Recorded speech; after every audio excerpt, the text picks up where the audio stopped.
पक्का रेसिज्म हुआ ना। What about मैं you? साथ में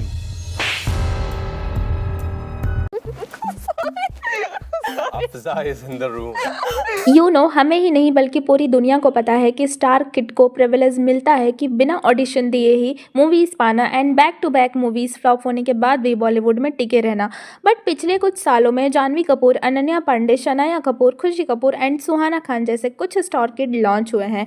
एंड सबसे बड़ी बात तो ये है कि ज़्यादातर बैक टू बैक जो मूवीज़ है ना वो इनमें ही कहीं ना कहीं आसपास घूम रही है। किसी आउटसाइडर से इन स्टार किड को कंपेयर करें तो आउटसाइडर के पास एक्टिंग स्किल रहने के बाद भी उन्हें वो प्रिविलेज कभी नहीं मिलता जो इन स्टार किड को मिल जाता है विदाउट एनी स्किल।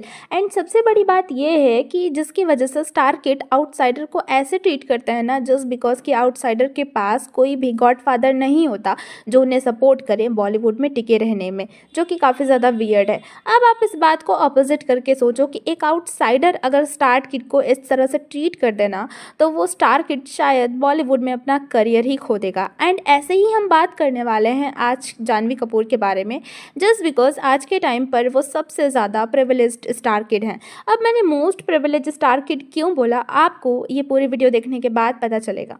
अगर हम वैसे जानवी कपूर के बारे में बात करें तो बहुत ज़्यादा हम्बल और इनोसेंट दिखती हैं ये अपनी वीडियोज़ में, बट जब हम इनके पॉडकास्ट एंड इंटरव्यूज़ को देखेंगे ना तब हमें पता चलेगा कि ये कितनी मीन और र्यूड हैं। अब मैं जानवी कपूर को मोस्ट प्रिविलेज स्टार किड क्यों बोल रही हूँ ना जस्ट बिकॉज कि लॉन्चिंग से लेके अभी तक जितनी भी मूवीज आई है ना जानवी कपूर की, उनमें सारी जो जानवी कपूर का रोल है वो उन्हें मेन रोल दिया गया है। एंड एक मूवी में काफी एंड हर एक मूवी की जो स्क्रिप्ट है ना वो काफी ज्यादा अच्छी है, बट इसमें जानवी कपूर की परफॉर्मेंस ही उस लायक नहीं है जिस तरह से इनकी स्क्रिप्ट थी। बट कहीं ना कहीं मूवीज की स्क्रिप्ट पर ही डिपेंड नहीं करता, एक एक्टर या एक्ट्रेस की स्किल पर भी डिपेंड करता है कि मूवी कितनी हिट हो। अगर यहीं पर जानवी कपूर की जगह कोई और एक्ट्रेस होती ना तो वो इन मूवीज से अपना बॉलीवुड में एक अच्छा खासा पहचान बना लेती, बट ओनली स्क्रिप्ट अच्छी होने से मूवीज हिट नहीं होती, उसके लिए अच्छी एक्टिंग की भी ज़रूरत पड़ जाती है। जानवी कपूर के पास तो जो बिल्कुल भी नहीं है। बिना किसी अचीवमेंट के और बिना किसी एक्टिंग के जानवी कपूर को गुड लक जेरी मिली और गुंजन सक्सेना जैसी मूवीज मिली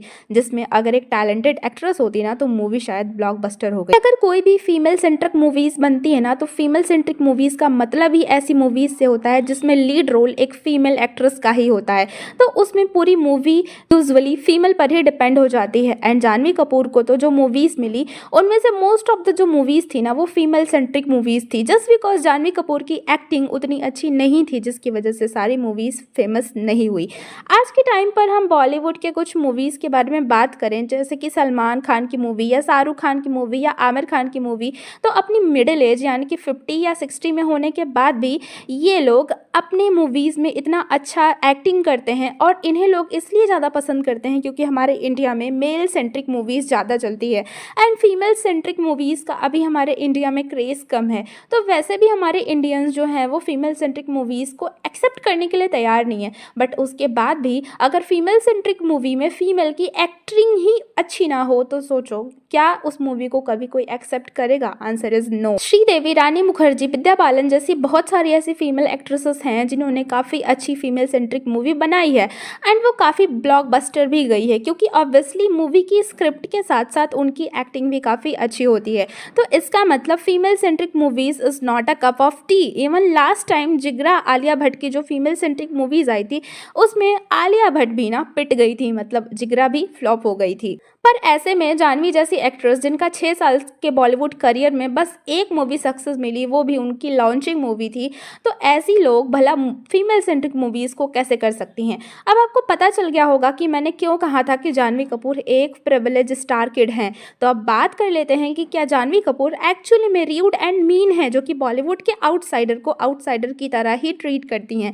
हाँ, मैंने अभी आपको वीडियो के स्टार्टिंग में एक क्लिप दिखाई थी जिसमें राजकुमार राव, जानवी कपूर एंड वरुण शर्मा उनकी मूवी रूही का प्रमोशन करने आए थे एंड इंटरव्यू के मिडिल में ही जानवी कपूर ने वरुण को एक थप्पड़ मारा था एंड वो भले ही मजाक में था बट वरुण का जेस्चर देख के आपको समझ में आ गया होगा कि वो काफ़ी ज़्यादा अनकंफर्टेबल हो गए थे जानवी की इन हरकतों की वजह से। अब इसमें से ना कुछ लोग कहेंगे कि जानवी कपूर ने ये बस मजाक में ही किया था, पर अगर सोचो कि अगर जेंडर को रिवर्स कर दें एंड नेशनल टेलीविजन पर ये जहां हो रहा हो कि करोड़ों लोग, लाखों लोग आपके वीडियोस को देख रहे हो, वहीं पे वरुण शर्मा अगर जानवी कपूर के साथ सेम चीज़ करते, जानवी कपूर को थप्पड़ मारते, तो क्या ये चीज़ एक्सेप्टेबल होती? नहीं, कभी नहीं होती। वरुण का रिएक्शन को भी आप देख लो, वरुण भी उतना ही शौक था कि जितने हम लोग हैं। कहीं ना कहीं जानवी कपूर अपने आप को आलिया भट्ट समझती हैं and Karan Johar totally try करते हैं कि वो जानवी कपूर को बॉलीवुड इंडस्ट्री में नेक्स्ट आलिया भट्ट की तरह लॉन्च कर दें, बट जानवी कपूर उस तरह की एक्टिंग स्किल नहीं कर पाती हैं, तो अब क्या ही कर सकते हैं।